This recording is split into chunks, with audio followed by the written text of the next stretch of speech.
Oui, mes chers collègues, je voudrais de mon côté revenir sur les conséquences de la crise sanitaire en résonance avec le SRADET.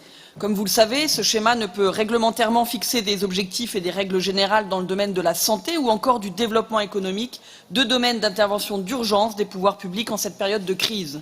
Toutefois, les champs très larges qui lui sont dévolus peuvent lui faire jouer un rôle de premier plan dans les nécessaires évolutions des modèles d'aménagement et de développement des territoires. S'il est encore tôt pour tirer l'ensemble des leçons de cette crise sanitaire et économique majeure, nous devons avoir à l'esprit un certain nombre de questions. Je pense notamment à l'autonomie des territoires, que celle-ci soit productive, tant sur la place de l'agriculture que de l'industrie, qu'elle soit énergétique ou dans l'équilibre des services. Cela va nous amener à penser différemment la disponibilité et la qualité des ressources présentes sur les territoires, l'équilibre entre la ruralité et les villes.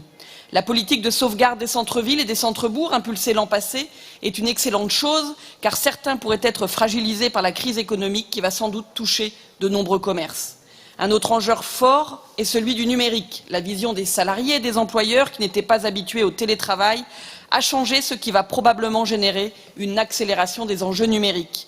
Je me félicite que ces éléments trouvent déjà une traduction dans le SRADET et que celui-ci dessine, à travers plusieurs objectifs, de nouvelles trajectoires pour notre territoire régional. Pour terminer, je voudrais remercier Nicolas Lebas pour tout le travail accompli et comme le disait mon collègue Jean-Michel Taccoune, le groupe LR et apparentés votera bien évidemment ce schéma.